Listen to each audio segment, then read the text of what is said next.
सभी श्रोताओं का रामायण की कथा में हार्दिक स्वागत, अभिनंदन। आज के वीडियो में अयोध्या में तैयारियां हुई उसी के बारे में कथा है।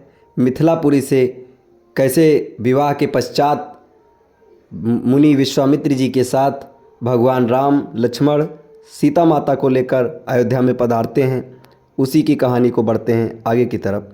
मिथिलापति से अयोध्या तक का मार्ग 3 दिनों तक तय करके महाराज जनक के मंत्री राजा दशरथ के दरबार में पहुँचे। रत्न जटित सिंहासन पर विराजमान महाराज दशरथ का सादर अभिवादन करने के पश्चात मिथिला के मंत्री ने कहा, हे राजन, मिथिला नरेश ने आपका कुशल समाचार पूछा और महर्षि विश्वामित्र की आज्ञा से उन्होंने आपके पास ये संदेश भेजा है कि समस्त संसार को ज्ञात है कि मिथिला के राजा जनक की पुत्री सीता अत्यंत रूपवती, लावण्यमयी एवं समस्त सद्गुणों के से संपन्न है। राजा जनक ने अपने यहाँ से यज्ञ किया था, उसमें उन्होंने ये प्रतिज्ञा की थी कि जो कोई भी भगवान शंकर के विख्यात धनुष पिनाक पर प्रत्यंचा चढ़ा देगा, उसके साथ वे राजकुमारी सीता का विवाह करा देंगे। उस यज्ञ में महामुनि विश्वामित्र राम और लक्ष्मण दोनों राजकुमारों के साथ जनकपुरी पधारे। राम ने धनुष पर प्रत्यंचा ही नहीं चढ़ा दी, बल्कि उस धनुष के 2 टुकड़े कर दिए। इस प्रकार उन्होंने अपने अद्वितीय पराक्रम से सीता को प्राप्त कर लिया है। अतः राजा जनक ने आपसे सादर अनुरोध करते हुए ये संदेश भेजा है कि आप अपने समस्त परिजनों, बंधु भावों, बांधवों, मंत्रियों एवं पुरोहितों तथा गुरु वशिष्ठ के साथ शीघ्र बारात लेकर मिथिला पधारने की कृपा करें, ताकि राजकुमार श्री रामचंद्र के साथ सौभाग्यकांक्षिणी सीता का विवाह वैदिक रीति से संपन्न हो सके और मिथिलेश कन्या के ऋण से उऋण हो सके। इस शुभ संदेश को सुनकर महाराज दशरथ अत्यंत प्रसन्न हुए। राम लक्ष्मण की कुशलता एवं अद्भुत पराक्रम का समाचार सुनकर उनका हृदय विभोर हो गया। वे मंत्रियों से बोले, मंत्रीवर, हमारा हृदय राम और लक्ष्मण से मिलने के लिए बहुत व्याकुल हो रहा है, इसलिए आप शीघ्र ही परिजनों एवं दरबार के सभासदों के साथ जनकपुरी चलने की व्यवस्था कीजिए। समस्त बंधु बांधवों, राज्य के प्रतिष्ठित सेठ, साहूकारों, विद्वानों, आज सबको बारात में चलने के लिए निमंत्रण पत्र भिजवाइए। सेनापति जी से कहिए कि वे शीघ्र चतुरंगड़ी सेना को तैयार होने का आदेश दें। यदि संभव हो तो ऐसी व्यवस्था कीजिए कि हम सब लोग कल ही प्रस्थान कर सकें, क्योंकि हमारे समधी मिथिला नरेश ने हमसे बहुत ही शीघ्र मिथिलापुरी पहुंचने का आग्रह किया है।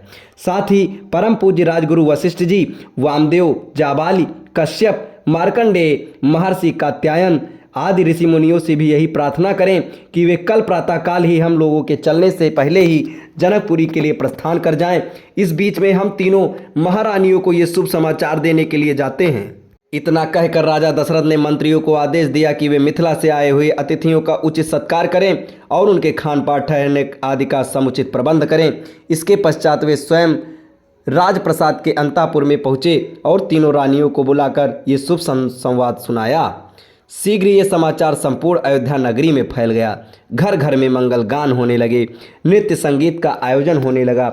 महाराज की आज्ञा पाकर मंत्रीगण तथा भृत्यगण भगवान की तैयारियों में जुट गए और विवाह की तैयारी भी करने लगे। जन जन के मन में अद्भुत उत्साह था। ऐसा प्रतीत होता था जैसे व्यक्ति के भीतर विद्युत का संचार हो गया है। सभी लोग अभूतपूर्व द्रुत गति से समस्त कार्यों को संपन्न कर रहे थे। अर्धरात्रि होते होते चलने की सारी तैयारियां पूर्ण हो गईं और दूसरे दिन दल बल के साथ राजा दशरथ रवाना हो गए।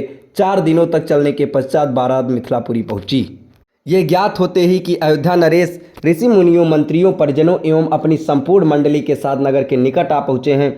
मिथिला नरेश जनक अपने मंत्रियों, पुरोहित, मुनियों, विद्वानों आदि को साथ लेकर उनकी अगवानी के लिए नगर के मुख्य द्वार पर जा पहुँचे। उन्होंने बड़े आदर के साथ राजा दशरथ की अभ्यर्थना करते हुए कहा, हे नृपश्रेष्ठ, आपके दर्शन करके मैं कृतार्थ हुआ और आपके पदार्पण करने से जनकपुरी की भूमि धन्य हुई। आपने सीता को अपनी कुलवधू के रूप में स्वीकार करके मेरे वंश को सम्मानित किया है। ये मेरा अहोभाग्य है कि आज मिथिलापुरी में महर्षि वशिष्ठ, वामदेव, मार्कंडेय एवं कात्यायन जैसे परम तपस्वी महात्माओं के चरण पड़े हैं। मैं नहीं समझ पा रहा हूँ कि इस असाधारण सम्मान को पाकर किस प्रकार अपने भाग्य की सराहना करूँ।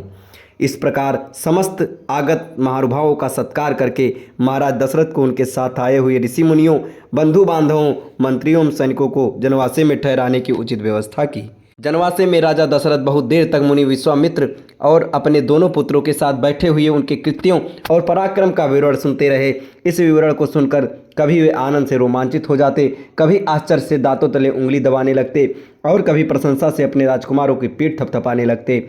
बातचीत करने के पश्चात भोजनाद से निवृत्त होकर वे विश्राम करने चले गए।